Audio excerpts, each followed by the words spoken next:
Yo, what is good, y'all? We're back, and in this tutorial I'm going to break down 3 of the craziest effects that I saw in this new Lil Take a Bad Time music video by Lyrical Lemonade, which is edited by No So Cold, I believe, and it definitely had some crazy effects, so let's get straight into it. So the first effect is this frame in frame kind of infinite zoom effect, which is quite hard to make, but I'm going to go through it anyway. So I got my clip right here, and as you can see, it's clearly moving, so it's going to be hard to mask it out and work with this.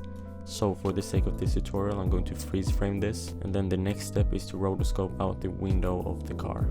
And I mean, you can do this with any other window or anything that can be used as a frame to make this effect, but since they use a car window, I'm going to do the same just for the sake of this tutorial. So after you mask out your car window, it should look like this, and then you're gonna go up here and press invert, then go back here and press freeze, just because you don't want the rotoscoping to mess up later on in the video. So after you've done that, your rotoscope is going to look a little bit messy. So to prevent this, I'm going to drag on a refine soft matte effect, and then drag down this and up the feather a little bit, just to make it look more clean. And then I'm going to duplicate this layer by pressing Ctrl D a bunch of times, maybe like 6 or 7. So after you've done that, the next step is to remove the invert effect, and as you can see, you can't do that right now. So what you need to do is press the rotor brush tool and double click your layer, go in here and press the freeze button again, and then press the rotor brush effect and uninvert it. So the next step is to size all of these down, except for the top one and the bottom one. So I'm going to size these down just to some random numbers.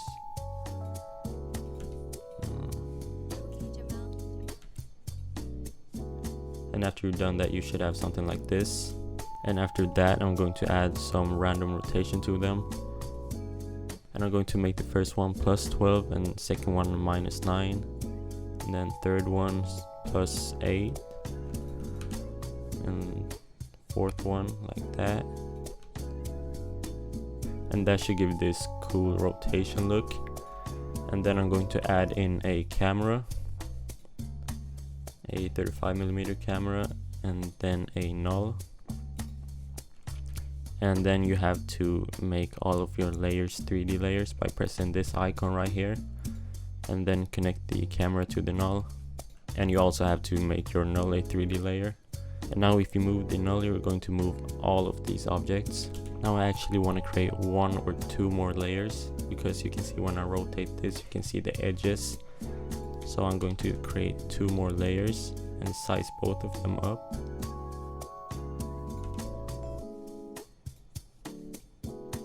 To something like this, and then you can just zoom in the null like that, so you can get rid of the edges. The next thing I want to do is keyframe a Z rotation, so I'm going to make a keyframe at 0 and put it at the end, and then rotate this something around here, so you can rotate throughout the clip. And what you also want to do is create a position keyframe and go to the end and up the Z position to make it zoom, something like this. And what we have right now is definitely cool, but it's not what we see right here. So what I'm going to do to spice this up even more is keyframe the rotation throughout the clip, and you can just make some random keyframes just to give it some rotation to spice it up even more. But if you don't know what to put them on, you can just follow me.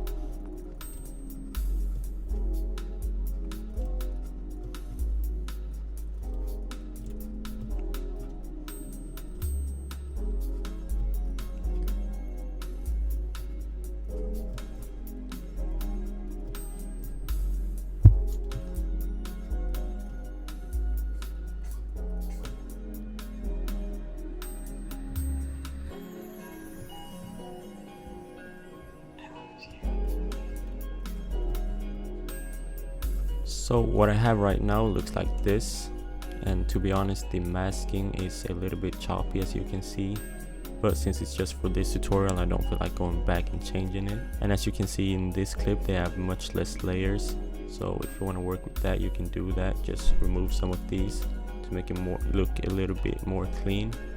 And they also have the rear view mirror right here. So I'm going to go into the bottom clip, and it's too big right now, so I'm going to size this down and rotate it to get it to fit, so you can see the rear view mirror. So just like that. And I also decided to remove some layers just to make it look a bit more clean. And then the next step you have to do is turn on motion blur.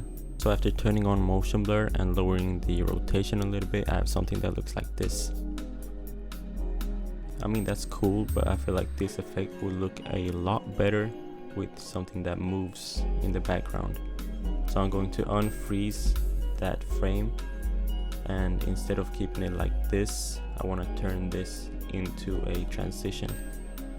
So I'm going to up the Z position to get a full zoom through all of the windows like this. And this is obviously way too zoomed in right now. So I'm going to go to the bottom layer and zoom this out like this. And I also want to create a graph, so I'm going to ease these keyframes and go to the speed ramp and create a graph like this, so that it goes slower in the beginning and then faster towards the end to create a smooth transition. And I want to do the same or something like that for the bottom layer too, so they can match. And now I have something that looks like this. And I mean, in my opinion, that looks a lot better, but that's also because of the effect that they made right here. So if you just want to recreate the effect that they did in this music video, you could just skip the last part, or you could follow along to get something like this. So just to spice this effect up even more, because I ain't stopping here. I mean, that's clean, but I still feel like it's a bit too boring. I decided to create a new adjustment layer and drag on my Opium dark screen effect from my new Opium preset pack, which you can find down below. And it looks like this now. And I mean, in my opinion, that's much better. So if you want to go and grab the pack, it's going to be linked in the description, and you can use code OPIUM to get $5 off. But on to the next effect. So the next effect is this blurry eye effect, where you can have your artist inside of the eye. And as you can see, it's a little bit too blurry for me to mask out right now. It'll look really bad if I mask it out like this. So I'm going to find a part where it's clean and not blurry at all. And then I want to cut this part out and freeze frame this part just to have it like this. And then we will recreate the motion after. So I will just mask out the eye using the rotor brush tool. After I mask out the eye, I'm going to invert it like we did last time and freeze it. And then I'm going to add a refine soft matte just to get the rotor brush a little bit cleaner and up the feather a lot like this. And then I got my clip and I put it under the eye, and then I'll size this down like that. Now I'll pre-compose these layers into one, and then I want to grab the anchor point by pressing Y and put it somewhere around here and create a scale keyframe and change the scale to 110 to get a small zoom like this. Nothing too much, just a subtle zoom. Then I'm going to add a camera lens blur, and in the beginning I'm going to keep this at 15 and keyframe this. Press U on your keyboard to get this up, and then I'll go 8 frames forward and put the keyframe right here and easy these keyframes. Then go forward like 3 or 4 frames, change it to 5, and then 3 or 4 frames more and change it to 0. And you should have something like this. And that's pretty similar to the way they used this effect, but you can see that it's kind of wiggling too. So to create this tiny wiggle effect, I'm going to drag on my expression preset that I also threw in my essential transitions pack, which you can find in my store. This is really easy to use. You just drag this on and then you'll have a tiny wiggle like that.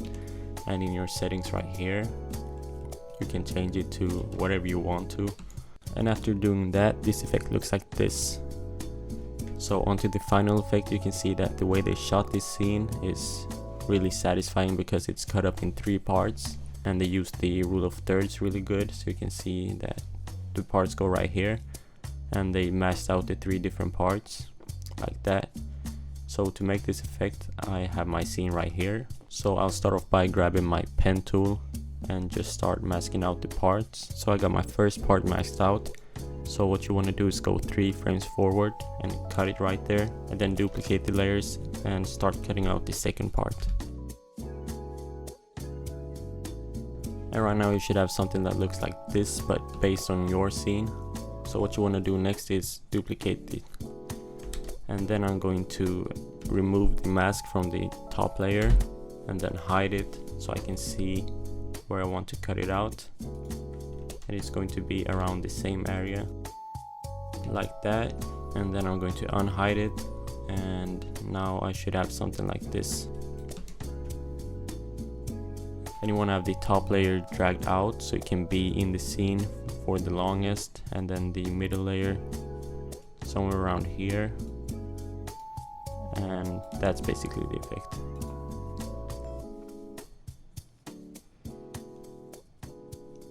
So with that, we have our final and third effect done. And if you guys enjoy this type of tutorials, you can subscribe and like the video, and also follow my Instagram because I also post some tutorials on there. But thank you all so much for watching, and see you guys in the next one.